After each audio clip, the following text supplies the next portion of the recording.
you looking for affordable office space in Marion? The professional building located at 685 Delaware Avenue is the place for you. For more information, call 740-383-6803. Office space is now available. Again, telephone number 740-383-6803. And today is a special day because our guest's life changed forever 2 years ago on this date, January 4th, 2011. The man with the golden voice, Ted Williams' video standing on a corner homeless went viral, and the rest, as they say, is history. Today we're going to look back on the last 2 years with Ted, and we'll also be joined by Ted's attorney and friend, Bret. So great to have him back here. He's been a guest many times over the last year. Ted Williams. Ted, thank you so much for coming back. Thank you, Scott, and Happy New Year to you. Happy New Year, 2013. That's right. Ted, it's January 4th. What's today feel like? What's today mean to you? Well, it means that I've had 2 years to think about a lot of things and where I'd like to go for the next 2 years. And you know, I've had a lot of things resolved and issues that I was up against, and now they're all gone, and so now I can start new. 2 years ago today, January 4th, 2011, where were you? I was standing on the corner of I-71 and Hudson. And where were you in your life at that point? Probably at the lowest part of my life. And you know, I was drug addicted, I was homeless, I was hungry, I was just every bit of mentally gone, you know, no hope, no nothing. You know, Ted, this word gets associated with you so much, and homelessness. And I never hear it fully described. What is it like to be homeless for somebody who has not or never been? I like to say that homelessness is not who you are, it's what you are. And sometimes you can be in a great frame of mind being homeless, you know. It's depending on where your attitude is, what's going on with you during your homelessness. But to be homeless, it's really probably not the most greatest thing in the world to own up to, you know. You don't like to tell people, I'm homeless, you know what I'm saying? And so it's not the best feeling in the world to be homeless. You know, Ted, it's kind of an interesting story because people know you were in radio at one point in your life, then the homelessness came, and then the viral video, and here you are, certainly I think bigger than you ever were before. Yes, absolutely. At what point did the life turn in such a way where you no longer had a roof over your head?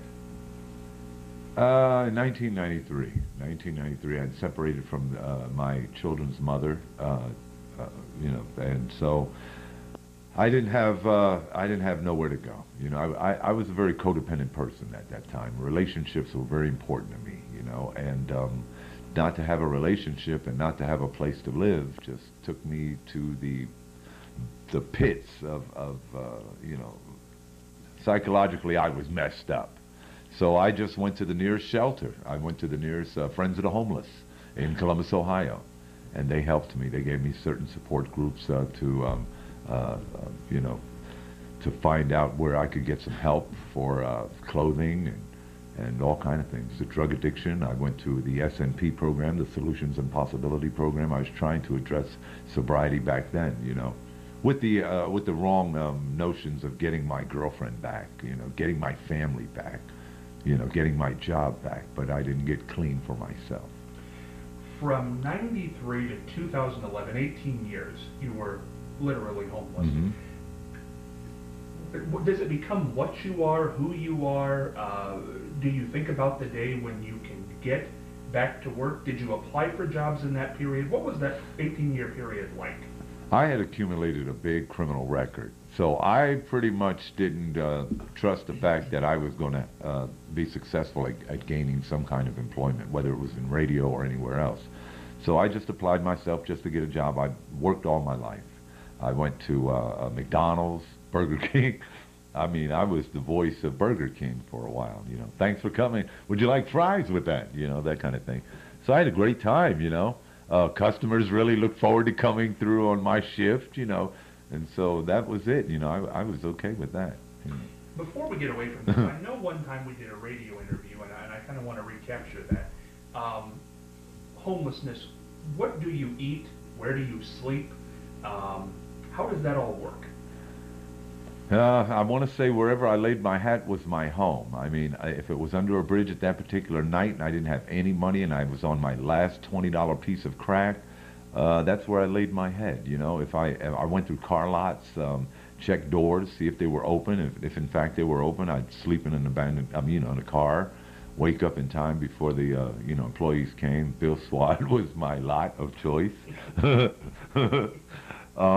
And then I lived out, I actually, Chi-Chi's out on Bryce Road, Bryce and 70, they had, they didn't have the Chi-Chi's anymore, so I slept under the awning and made little coffee tables, and, I stole bed sheets and bedding from the various hotels in that area, from the maids' carts, and made a home, out in the woods the same way until I ran into those deer. And I wasn't too fond of that, I look up and there's two big eyes looking at me and going, I was gone. I left my woman and everything. How do you go day to day in a life like that? Food-wise, it must just be draining. Well, yeah. I've actually eaten food. I always had this concept about Vietnam. If those kids over there are starving, who am I to feel, better than and not eat some scraps? So I would go and find sandwiches in the garbage can that were wrapped, that some people, would be in McDonald's or whatever, and they'd wrap their sandwich, and I would eat it, yeah. And then I'd go to soup kitchens and sandwich lines and all kind of things in Columbus that they had. Wherever there was food, I had a street card that I would find out what time they were feeding at what particular soup kitchen or whatever, and then I was stealing food. I'd go into Big Bear at the time, and grab packs of bologna and bread and walk down the aisles, make a couple sandwiches, throw them in my pocket, walk out. Replacement meals throughout the city, disguise myself, my voice or whatever, and tell them that I was there earlier and I didn't like my meal, can I get a replacement? They would do that. So, it was rough. And this was the life until January 4th, 2011. That's correct. Let's look at the footage. Okay. Ready? Ready. Here we go. January 4th, 2011. There are often homeless people asking for change on freeway exit ramps. Recently, there's Okay. this guy with an interesting sign at I-71 in Hudson Street. His handwritten sign says he has the God-given gift of a great voice. Hey, I'm going to make you work for your dollar. Say something with that great radio voice. When you're listening to nothing but the best of oldies, you're listening to Magic 98.9. Thank you so much. God bless you. Thank you. And we'll be back with more right after these words. And don't forget, tomorrow morning is your chance to win a pair of tickets to see this man live in concert. Thank you so much. Well, when I was 14 years old, I was born and raised in Brooklyn, New York. When I was 14, I kind of listened to one of our area radio announcers. And I went as a field trip to go meet the guy, and he looked nothing like what he sounded like. So I asked him about that, and he said to me, listen, radio is defined theater of mind. And so when he said theater of mind, I just said, well, hey, I can't be an actor, I can't be an on-air personality, but the voice just became something of a development over years, and I went to school for it. And then alcohol and drugs and a few other things became part of my life. I got 2 years clean, and I'm trying hard to get back, and hopefully somebody from one of these television or radio will say, I need voiceover, or I need something. So, I'm hoping one day, watch Family Guy, quick next 7:30 on Fox 28. Anything, but that's what it is. And I love radio. Yeah. And now a famous bit of footage. 2 years clean. That every time I hear that, I'm like, it scares me. But only because Doral Chenoweth was so kind, and I thought he was going to give me more money if I said I was clean. So that was the reason. Yeah. Ted, I remember at the time, and I think it was Howard Stern, and if I'm wrong about that, I'm sure somebody will correct me. But I think somebody went on their show at that time, right after this video surfaced nationally, and said that this has to be maybe a little bit of a scam because you sounded good. You sounded very lucid. You knew your story. this is why I wanted to go into radio. It's a great story, a theater of mine. Yes. Was that always with you? Did you always want to get back to that? Is it been a part of you? Yes, yes, yes. Ever since I was 14 and had that trip, you know, I wanted to get into radio. I walked around the house and interviewed my mother, and, you know, I just had fun with it. Yeah. Bret, obviously you were not Ted's attorney at that time. Where were you January 4th, 2011, 2 years ago today, when you saw that footage? I like everybody in America, especially Columbus, Ohio. I was at home watching it, and thinking this is an incredible story. I mean, this is really. I mean, I was really, even though I didn't know Ted at the time, I think I was like a lot of people rooting for him and very, very, at the same time concerned about him, because, you know, you look at him and you'd think, I mean, how's he going to handle this? And very much thought like Matt Lauer did when he said to Ted on the air, you know, I've got real concerns whether you can handle this or not.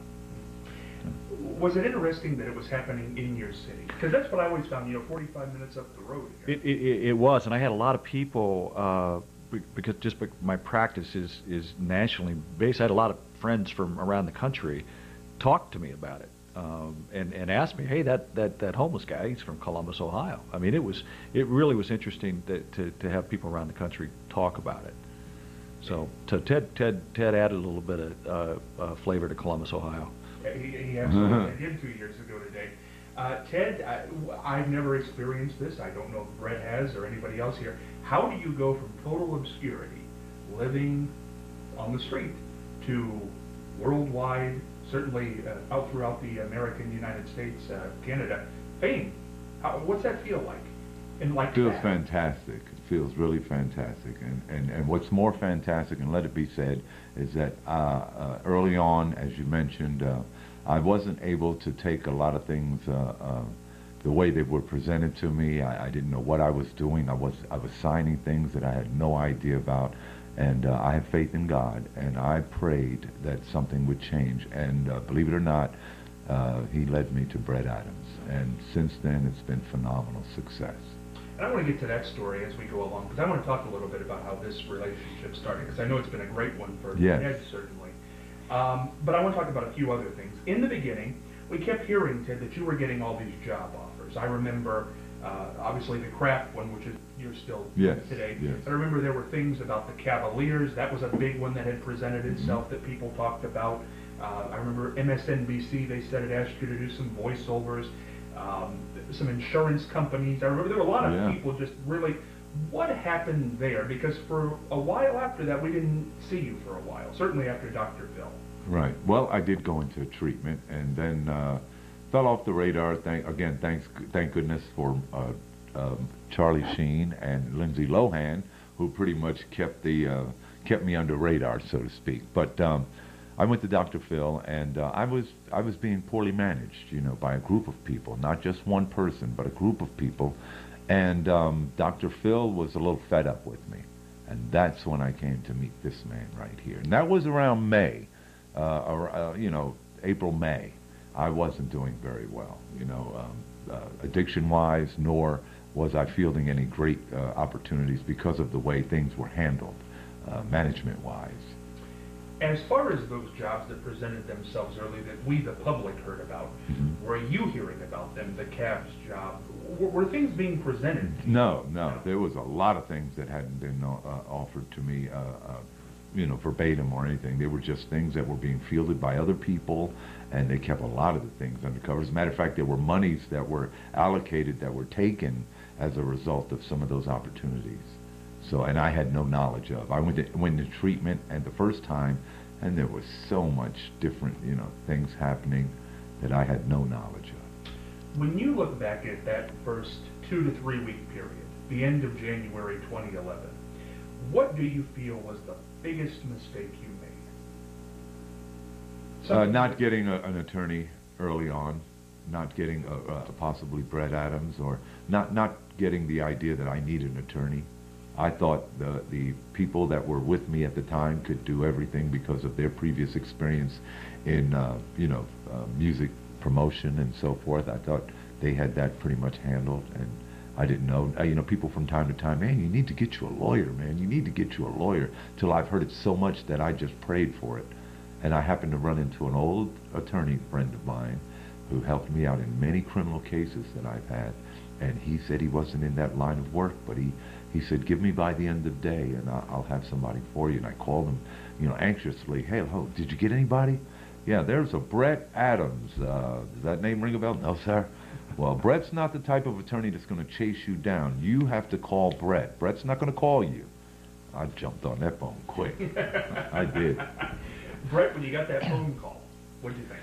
Well, I was actually excited to get the phone call because I really thought I could help Ted, and I had watched what happened, and representing some other people had told me that he might not had the best guidance at that point.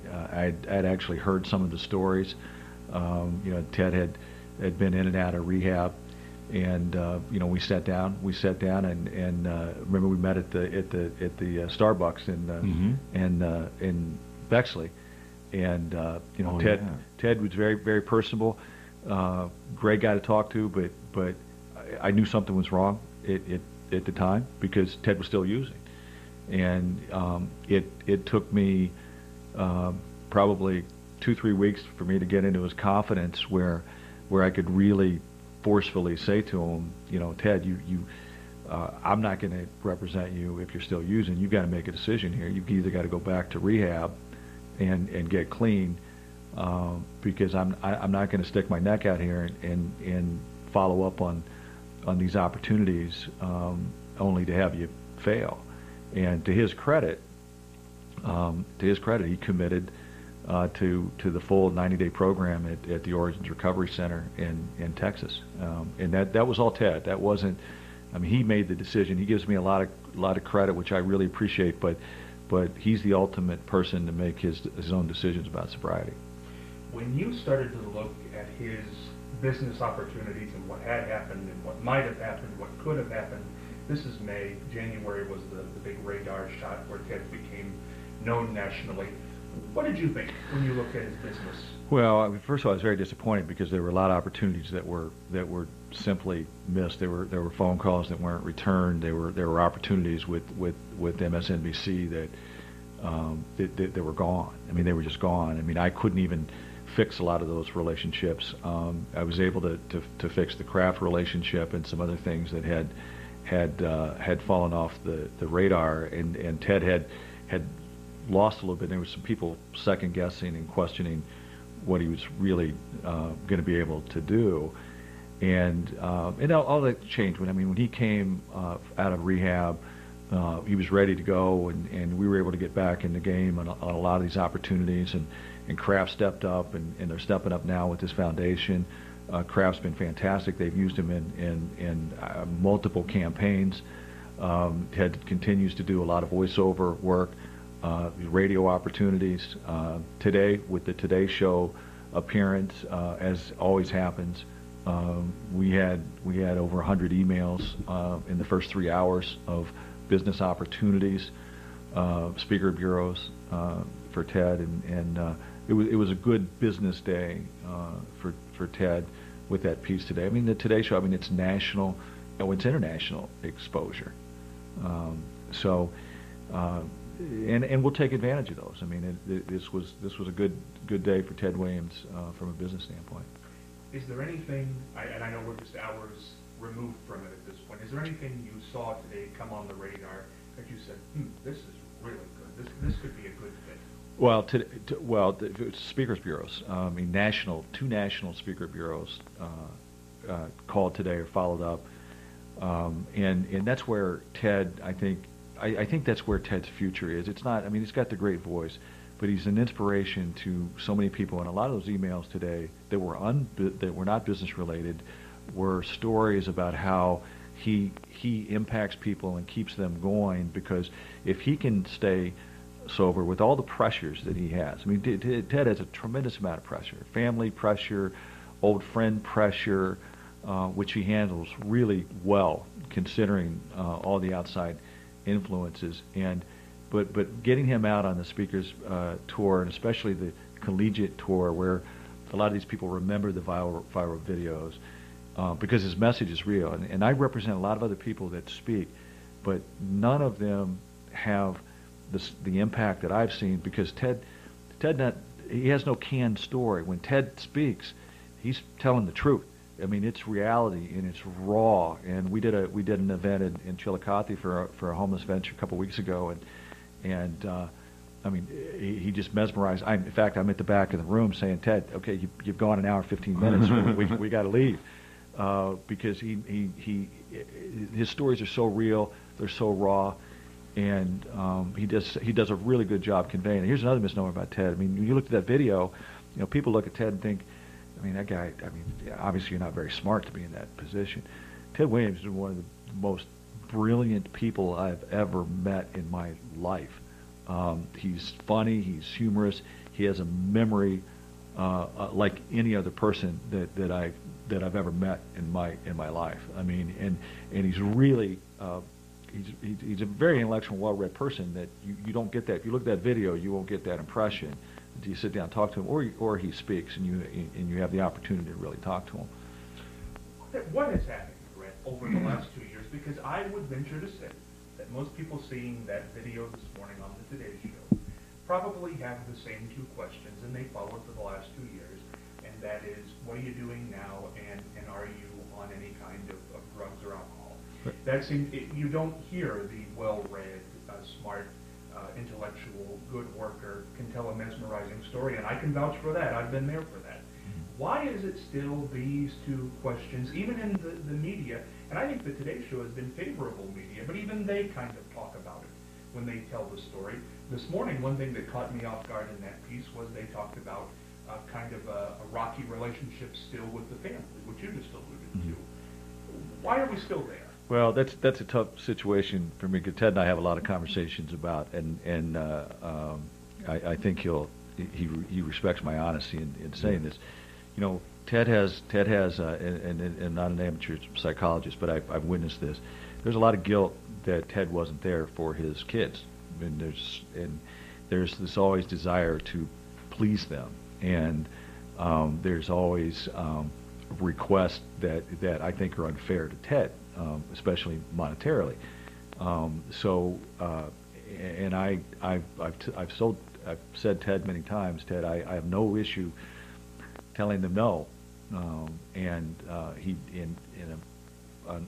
I get that role sometimes to be able to do that. But back to your main question as to, there are a lot of things that Ted can do for money that I don't think is good for his brand long term, and we've passed up on a lot of opportunities because I think Ted can be literally, and all you have to do is go through an airport with Ted and find out the people that his recognition factor, and he can be so influential, so the word I'm looking for is an inspiration to people, that if we stay on this path, he wrote the book. If we continue to do the speaking that he's doing, that's the career path beyond the voice work that I think will make him very successful down the road. But there are opportunities that Ted can be in the news that are not good for him in his career from a long-term point of view. So that's why you may not have heard. Ted can be newsworthy if he does something wrong or if he screws up, but he's not on that path anymore. He's on a very, very good path. He's on a regimen where he's taking advantage of opportunities at the VA, because Ted is a veteran, which a lot of people don't realize that he is. So this is a slow, steady plan, and I think it's working very well. I mean, I think the Today Show showed that today. It was very honest. It was very raw. He's a guy that it's day to day. I talk to him every single day, yes. Except when I'm mad at him, which is very often. No, but every single day, because he was on the street for so long, and it takes a while. and as Ted and I will share this, Ted, which you might not be happy about, but he says that it's going to take me a little while to get the ghetto out of him, but it's working. I mean, it's working. He's making good decisions. He's making very, very good decisions, and that's what it takes. I mean, it's not an overnight turnaround, but he's on a great path. He's doing a great job. What's something you passed on that wouldn't have fit Ted's image brand? Oh, I mean, there's email requests or phone call requests every day to do appearances. I mean, casinos. I don't want him in a casino. You know, we turn down opportunities for personal appearances for him to be at a casino. That's not what the people that are looking up to him want to see Ted Williams in a casino. Now, I can tell you, Ted's not a gambler. But again, branding's about image, and you don't want to see him trotting through a casino, whether he gambles or not. It's a bad situation. So there are a lot of those smaller things that I don't want to see him get involved in, and he doesn't need to financially. I think that's probably the most glaring one that you'd stay away from, and there's monetary opportunities there. Ted, when you hear Bret talk about, certainly one of those things I think was the relationship with your family. Mm-hmm. What do you think when he says those? He's absolutely right. It took me a while to realize it, but a lot of times Bret has said some things that take a while for it to settle in. But he's absolutely right. I did have a guilt feeling about a lot of things. I've abandoned my children very young, and I felt like God had given me this blessing to give back, But Bret says you're never going to have nothing if you don't save. And that's what I'm trying to do. That's what he's trying to do now, is to get me to save. Because he'll give me money, and I'll end up giving it to my kids for whatever reasons they need. Or I'll homeless people, or I'll just make sure I spend it all.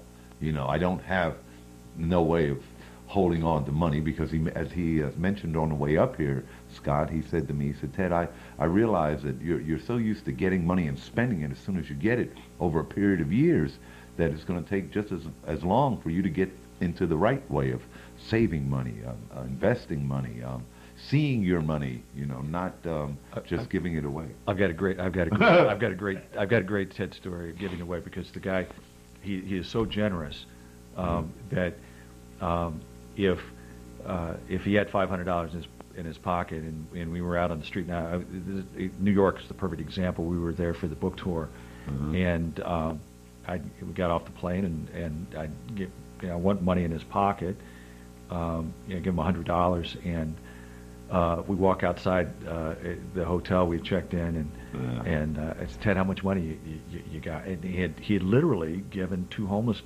people, not $1 or $2 that he got on the street, but he's handed them $20 bills, and which just shows his character of what he would do, and he did that even when he was homeless, and you'll read that in his book, where he talks about even when he didn't have anything, he'd share it with other homeless people, and that's what he does here. And if he did have a large sum of money, he would give it away. He literally would give it away, not even to be asked for it, which he's unfortunately asked for it sometimes, but he would give it away. I'm learning. The last 2 years, Ted, it's a long period to encompass. What's the highlight for you? What's the moment you remember the best, enjoyed the most? Having a place to live, my condominium that I live at, that's my best. Having reliable transportation for Kathleen, and meeting Matt Lauer. I have to say that. That's the biggest thing, Meeting Matt Lauer to me was like meeting Brian Gumbel, but Matt Lauer, man, the epitome of news journalism. Why is it him? He's so reliable of a source of information. He just sounds so believable, so home-like, and that's the way I want to be. And David Letterman, I'm still going to meet David Letterman. Now, those are my two iconic. What can you say? I don't want to say idols. That's a bad word for me. But they're just so iconic, man, to my heart. David Letterman, he wasn't passed the torch by Johnny, but he has that Johnny persona that if you made it on the David Letterman show, you've made it. Like Johnny, you know, if you made it to Johnny's show, you've made it. You know, you don't get that same that same sense of feeling with Jimmy Kimmel or Jay Leno or nothing. David Letterman is like, you've arrived, you know. And that's how I feel about Matt Lauer. You know, if I can't get up in the morning and listen to Matt Lauer in the morning, then I don't have no news credibility, you know. Like, I like Larry King, too, you know. We'll send this tape to Letterman. See what happens. Yeah. Now, I'm glad you said that, Ted, because you've been on the show radio and television with me probably 5 or 6 times in the last year. Yes, sir. And I have one bit of footage. You were on, I believe it was this past October. I'm going to play it for you. And we showed you the tape of you doing the intro on the Today Show. You actually had the jacket on that you wore that day, January 4th, 2011, in this clip. Okay. But this is such a powerful clip. So many people have commented on this. I'm going to play it for you again. Okay. Take you back in time on this program. Okay.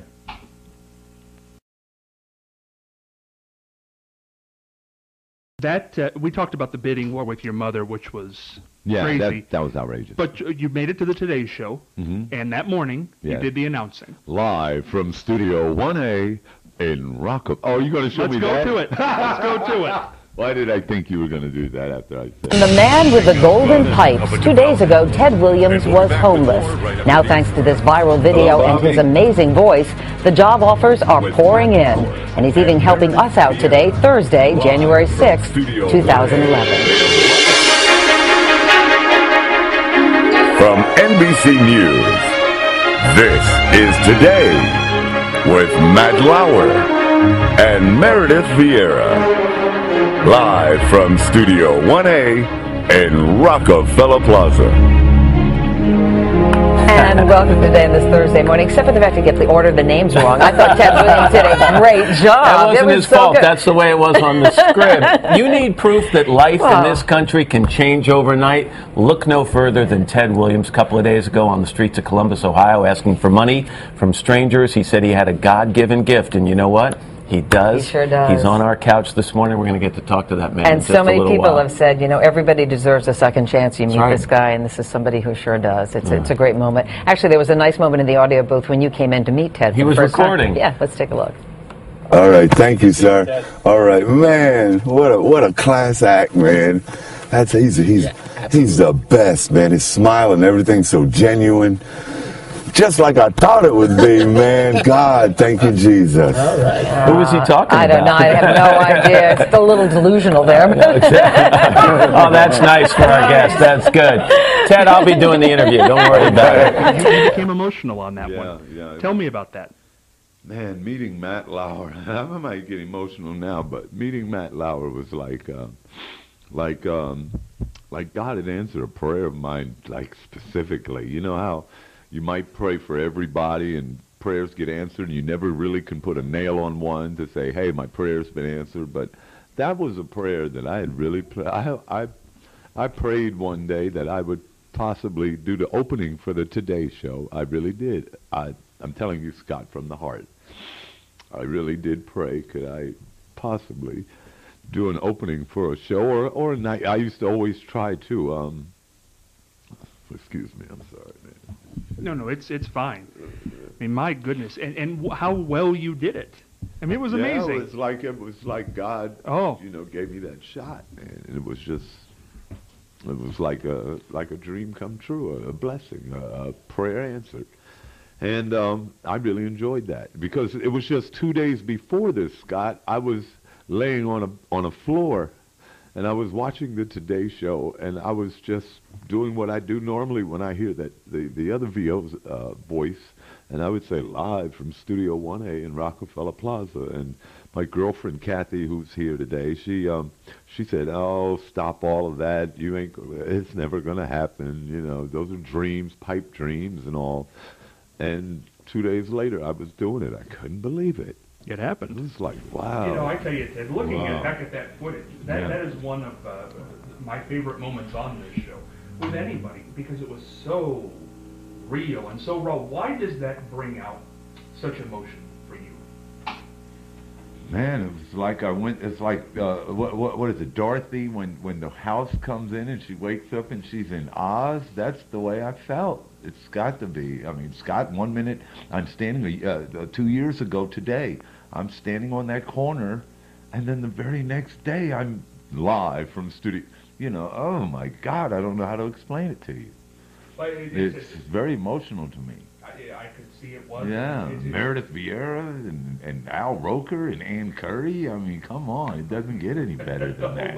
Bret, I don't know if you saw that footage. When you see that, what's it make you think? Well, I know how Ted is. I know how emotional he is. I've seen that. I've seen that before. I've seen it live in speeches. You can't fake that. You can't fake it every single time that he's out there. And I've seen it, and I love the audience to see it, because that's Ted, and that's real, and he's very very spiritual, and he really appreciates the gift that he has, and to see him share like that, it's pretty amazing every time. Every time I see it, I get a little goosebumps, and I've seen a lot. Yeah, it's easy to get that way. Ted, if I came to you today and said, "What is your job?" What would you say? Independent voiceover contractor and speaker.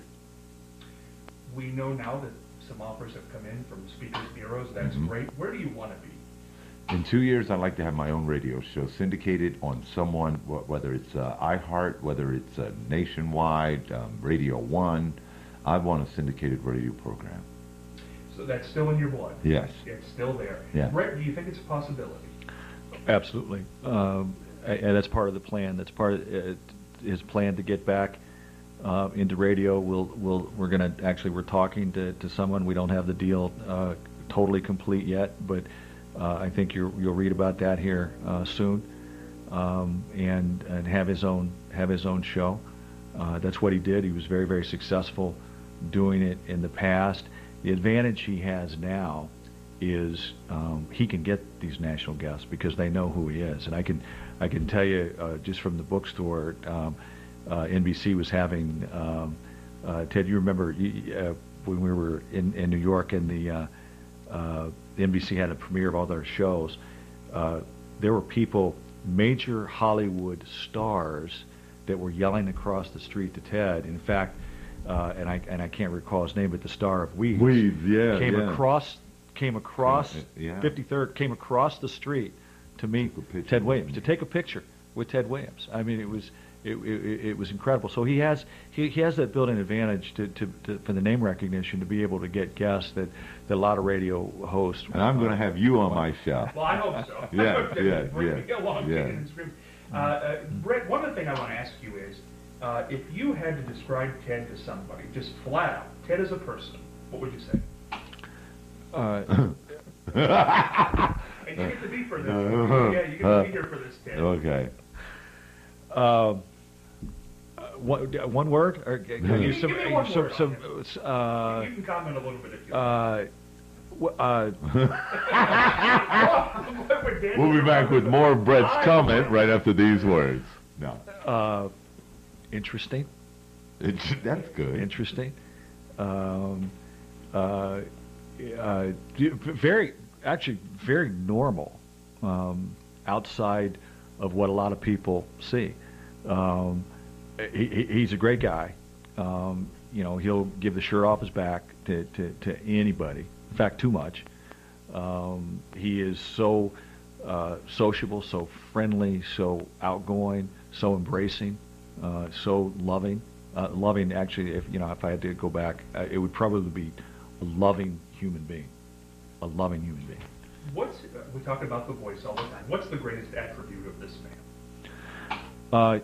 I think we've seen it. We're going to see it in a big way. I think it's him giving back. I mean, him using the fame that he achieved to give back. I mean, his Ted Williams Project and Kraft made a major commitment to his foundation, and he often talks about. And I've learned a lot. Here's the other thing too. I've really learned a lot from Ted. Not only about addiction and homelessness, but what homeless people need. which is socks, which I never thought of. Never Yes. occurred to me. I'm on a socks campaign. He's on a We sock talked about this, yes. and mattress, because you've got bed bugs in homeless shelters. And the first commitment when we do get the Kraft money, he represented this to Kraft, is a mattress program for all the homeless shelters in Columbus. And there's going to be socks on every homeless. Yes, yes. Every homeless person is going to have 6 Brand new pairs of socks. Yeah. I like it. Yeah. I like it. Okay, now here's the big Oh, question. we'll wrap up now. No, with I'm sorry. him sitting there, biggest Okay. question, biggest flaw. I think he knows what it is. It's making commitments that he doesn't always keep. Right. Not from appearance. He's never missed a gig. He's never missed. It's commitments to other people as simple as, I'm going to call you back, or telling a family member that he's going to come and see them. It's the commitments not to work, because he's unbelievably reliable at work, but it's the outside commitments, and I think that's part of his past and part of the drug addiction and abuse, in terms of saying anything to please somebody. And if a relative says, Ted, come over, I've got somebody over, Ted's natural instinct from prior conduct is, yes, I'll be there, when he knows he might not be able to make that commitment. But I will tell you, it is getting exponentially better, because I think he's got my wrath of it so many times that Yeah. Let me ask you this, Bret, and I don't want to get into dollars and cents here, so this is not a question about that. But if we would look at the last 2 years, at what Ted's been offered, and what people, whatever the management was at the time, whatever went through, what do you think has been lost, and are those opportunities, not necessarily the job itself, but the ability to make that money? Because when you're hot, and the money's there. Is there an ability to do that? It is. The ability will come back. I mean, there has been a lot of money that's been left on the table. I think it'll come back as Ted does more speaking. I think the speaking career naturally gets more opportunities. And don't forget, Ted's actually in a couple of documentaries now. We've been approached by a variety of screenwriters for a movie. We actually did a reality show pilot. So he's going to have those opportunities to be back out there again. So I think monetarily that he'll be back there. But there was not only monetary opportunities lost, but we had to settle some litigation. He was in a bad situation of getting involved with people that he shouldn't have gotten involved with, and signing contracts. We actually initiated a lawsuit. We have a confidentiality order, but we initiated a lawsuit with a group, and it's often very expensive to fight litigation out of state, and some of his earnings had to go to address those issues. But financially, if Ted maintains his sobriety, does what he is continuing to do, and getting better every day with his interpersonal relationships, he will do very, very well financially. And there's not an issue of him doing well financially. January 4th, 2013, where we sit today, Ted, are you well off financially? Let's just say my bills are paid. There you go. My bills are paid. And beyond that, you think there can be rekindling of this past history? Oh, I don't think there's any question. Penguin has an opportunity for another book. He has the movie opportunity. And I think when people see, when there's a track record of success with his speaking tour, that the demand will be there for more opportunities at a greater monetary fee once people see that. So I have no worries about his financial future. I don't like talking financials, but I think you probably both realize there is a belief in maybe it's an urban myth right now, that Ted Williams is a very rich man. Is that more truth than not true? Well, let me address that. Ted has he's made money. He's earned money. some of the problems have been in addressing previous financial commitments for some people that got in his pocket early. And he's addressed those. Those are past. He won't have those issues. He won't have those issues again. And he's learned somewhat of a hard way. He's learned not to give his money away, and not to have people that ask him for money to automatically say yes. And that's not his role. I mean, Ted's role is not to be a financial benefactor or a bank to family or immediate family or friends that treat him differently now than they did when he was on the street. So he's going to do fine. He's going to do fine. Very nice. Ted, if this had not happened, if 2 years ago today, I was thinking about it this afternoon. There were a lot of variables up in the air that had to happen to make that work. Doral had to shoot the footage. The footage had to make it to the website. It had to have been picked up by major news organizations. So many things had to have the moons had to align perfectly for that to happen the way it did. If it didn't, where would you be today? Still probably on that corner waiting for someone to watch Family Guy. No, I'm just teasing, but yeah, I don't know where I'd be, Scott. I probably wouldn't have the good graces of my mother. I wouldn't have met such a fine gentleman like Bret Adams or yourself. I certainly wouldn't be in a condominium and have a car, and you know, I wouldn't have this smile, you know. So I have a lot to be grateful for, a tremendous lot to be grateful for. I want to throw some names at you from the last 2 years. Just, you can give me a thought, a word, whatever you like. Doral Chenoweth, for people who don't know, the man who shot the video. Best man I've ever met. Matt Lauer. We've talked to him a lot. The greatest man I've ever met. Man Crush. Man Crush. We've heard the thing. Yes. Yes. Meredith Vieira. Lovely woman, very, very sincere woman. Piers Morgan. Very from the hip kind of guy, you know, very nice, but straight from the hip. Maybe the man you're most aligned with, Dr. Phil. Very, very caring person. Very caring person.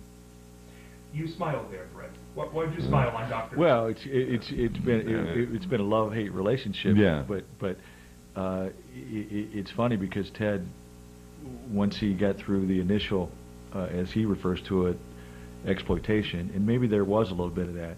I can tell you from my dealings with Dr. Phil and getting Ted back into rehab and talking to him about Ted, he really, truly, and I think Ted saw this the last time we were there, had a total vested interest in Ted. It Very wasn't caring. It wasn't about him being back on the show and having a ratings. I mean, we had a private conversation after the taping where he was giving me his opinion on how to handle certain people in Ted's life, and dealing with that very direct. It was very sincere. I mean, he could have, you know, the taping was done. He'd already gotten Ted. It was all over, and he took a lot of time with us afterwards, and really, I was impressed. I was impressed with what I thought his attitude was towards Ted.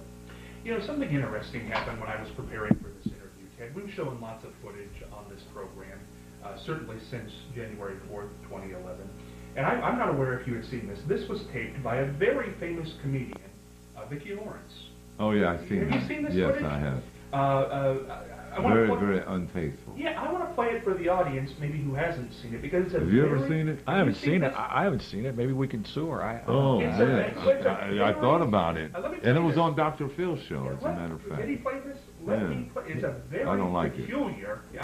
Howdy do, homeless mama here. That's right, it's me. I'm hanging out here in the bushes. I've decided to be homeless because obviously that is the best way for a person to become famous in this country nowadays.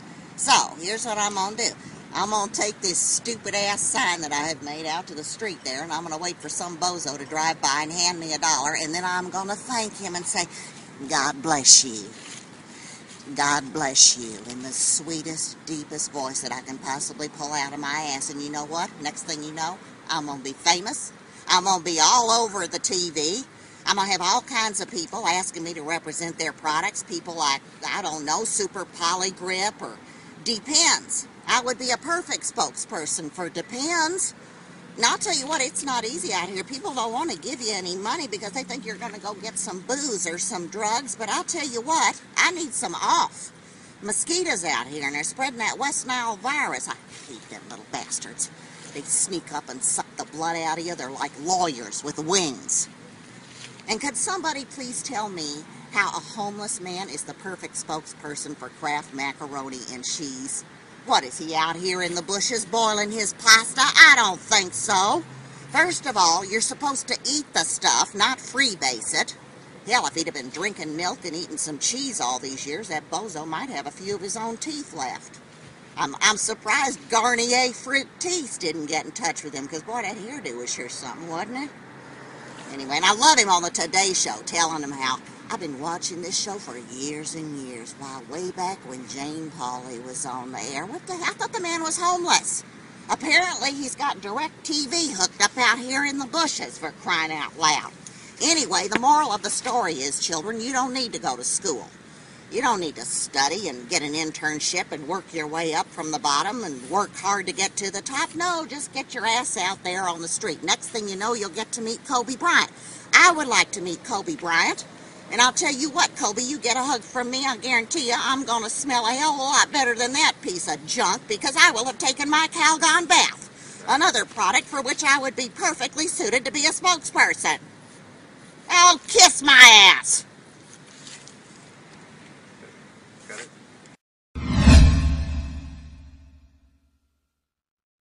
There, and I She gets worse. Well, I was nervous about showing that, Ted, but I don't think that puts her in a good light for anybody who sees it. It's very well. Here's the way I look at it. I mean, Vicki Lawrence, she's a has-been. I mean, if that's her way to get some attention, it's pathetic. It's a real negative light on homelessness and the entire issue. And I've never seen it, which might indicate that not a lot of people have seen it. But I think it's a reflection on her character. It is pretty unbelievable. Yeah. But to me, you know, she's fell out of the limelight. Maybe that was a way for her to get back in the game, to belittle somebody else. You know, it was interesting to me because, I mean, people have spoofed. Yeah. Oh, yes, and I take every one of them in stride. I love them. But this scene, that was just personal. From a lady who at one point had, I mean, she's an Emmy winner. She's done some stuff that is counted. When you see that, I know it didn't make you very happy. No. What do you think when you see somebody who maybe you watched as a child doing something like that? Well, first of all, you know, she's as old as dirt. You know, I remember her back in World War II. You know, Vicki doesn't wear her underwear. No, I don't know. You know, Vicki Lawrence, I love her to death. You know, as far as her talent, her gifts, and the way her and Carol did the show well and all. You know, and for what it's worth, I just thought that was just personal. And that for Dr. Phil to piggyback that on one of his segments, that was one of the reasons why I couldn't stand him in the beginning. So you said Dr. Phil. Let me say he's a very caring person at all, but it took a lot. He took a lot to grow on me. It took a lot for Dr. Phil to grow on me. Now, one word you haven't said, and I'm supposed to give you a reaction or whatever, and I'm going to see if you do it. Do you have any more that we can move on? Names? No, yeah. no, I don't have another name. Okay, I want to do one. Do a name. Mac and cheese. Okay. Mac and cheese. Kraft. I love them. I love macaroni and cheese. I love the Kraft macaroni and cheese. And Scott, let it be said, they didn't give me a first chance, a second chance, or a third. They gave me a simple chance to prove myself. And that is my commitment, is to prove what they have deemed worthy of me. And that is to help the homeless and the hungry and probably stop up the 614 with mac and cheese. But I love Kraft macaroni and cheese. Do you trust people? I'm having I trust this man and I trust my girlfriend. Of course, I trust your expertise in radio and television, but I don't have any friends. I don't trust. One of my dearest friends, you know, kind of fell by the wayside, and I don't care to mention names, but, you know. Is that because of celebrity? Is that because of, what's the reason? Well, everybody just has a hidden agenda in their association with me. I don't know. Now it's almost like What do you want? You know what I mean? Like, hi Ted, how you doing? Hey, listen, people are coming up with marketing ideas. They're coming up with all kind of T-shirt slogans. What I could do better, what I could do more of, what I could do less. Like Bret said, some of those aren't brand. He's showing me the word brand, and you know, I have people telling me, man, there's a porn website that would love to have me saying booty tag, you know, or you know. Those kind of things that people are really ready to pay money to have me do. But thank God I got Bret, and so that's I don't know what people's motives are for wanting to be my friend. We're down to the back 5 minutes here, and this has been a fascinating hour. I really do believe we've got a lot of fun, and I thank you, Bret, for coming. It's been fun to have you Thanks here. for having me. Thanks. To a connection here, but I want to shoot a few more questions out here before we get out.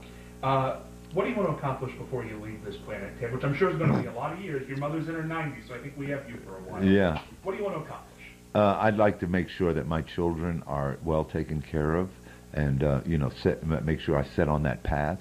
I want to make sure that my attorney is paid in full. I want to make sure I can leave my children something, and Kathleen as well. Ted, we've talked about demons. They talked about them on the show this morning. Are the demons better, or are the demons gone? No, they're not gone. They surface every so often, you know, in my moods, and the way I wake up in the morning. You know, I want to address my mental health issues with my antidepressants and take them properly and as prescribed. I want to take care of that. I want to do some possible voice animation, character animation voices. That'd be great for you. Hi, Scott Spears. No, But I want to do some of those kind of things. I think we're in the early stages of the Ted Williams story. How do you want it to end? How do you want people 100 years from now to look back at this period in time? Because I don't think the video is going to ever go away. How do you want them to look back on your Wikipedia page, the last line to be written? How do you want that to be? No one Scott Spears. Only Scott Spears would come up with that. Great question. How would a person that gave his all. Because when I was homeless, I gave my all. I even gave my God-given gift on that corner. You know, I wanted people to know who I was. You know, the guy with a God-given gift, and it was a person who gave his all. Ted, I do consider you a friend. Yes. I really do. And Well, I'm I'm glad. ask you this because I wouldn't be a good journalist if I didn't, because people want to know. Am I clean and sober? I know, yes, and I know you'll tell me the truth. Yes, I am. You are. Yes, I am. As of today. As of today. Since that Dr. Phil appearance, or since you got with Bret, has there been a period where you weren't? No, let's just say I had what they call it's a word, a character defects that made people think that I was. That I had very terrible mood swings. Yeah, I think the issues are more they're more mental health issues, which we talk about very openly. I'm not violating any confidences. This is a constant theme that we talk about, and you know, the mood swings are usually an indicator, but you know, it's far more an issue of him taking the medication that he's and having a level mental outlook every day, because Ted can go 3 days on top of the world and then have a day where, you know, he just and you've experienced that yourself with me, and he can hardly get out of bed. Yeah. But that's not an addiction issue. That is mental health issue. Yeah. You know, I tell him, because he has these great moments and these great days, and we go out of a speech, and you know, the next day at 4 o'clock in the afternoon, he'll call me, and I know what I'm dealing with. I mean, it's a very negative, down Ted, and if he was doing drugs or doing crack, one, I couldn't find him, but two, he'd be much more animated than the down Ted. Do you have a fear of that happening, a relapse? Oh, I mean, I have, absolutely. I mean, I couldn't, you know, I talk about this with Ted every day. I mean, it is a major concern, and I've learned, the Origins people, they actually made me read the big book, and a lot of things that, in preparation for actually trying to help Ted, and it is one day at a time. I've learned that it is one day at a time. Ted, a final question here, and I'm going to give you a minute to do this because I'm going to plug the book, because I really do love this book. Okay. And there are a few books that I really love to recommend, but I like love this you. book. One of the most interesting things about your story, and I would only do this on this day, was your sign. The sign you had out there did not say, essentially, give me money, give me food. It said, I have a gift. I have something I can offer you. Let me offer it to you. So I thought on this day, this would be kind of interesting. I'm going to give you just a piece of an old piece of cardboard here with a Sharpie marker, which I think we have laying here. Okay. If you could write a note to America for the last 2 years, what would you write? Wow, only Scott comes up with these. And I do want to plug this book because it's a golden voice, Ted Williams, How Faith, Hard Work, and Humility Brought Me from the Streets to Salvation. It's an amazing, amazing read. You will want to read that. It's a wonderful book. Bret, when you read this, what did you think? Well, I read the 12 initial versions that went into it, and it's very raw. We had a lot of debate about how the book should have ended. I thought it should have been more present day, uplifting message than the negativity that it had. But that was his life, and that's what. And decision makers far more intelligent in that area than I made the decision to have it. But I didn't. I thought it was too raw. I thought it was, and then I come to find out that actually there were some stories that were left out that were even more raw. So there we go. So. It's an amazing life, and like I said, the last 2 years have been something quite amazing. And I'm going to wrap it up here by saying, Ted, my goodness, every time you come on the show, it's always fun because it's honest, and I believe it's honest. You ready? Flip over here real quick. Flip over. Go ahead. Here we go. Yes. God gave me a second chance, and He will do it for you too. Pray. What a beautiful way to end.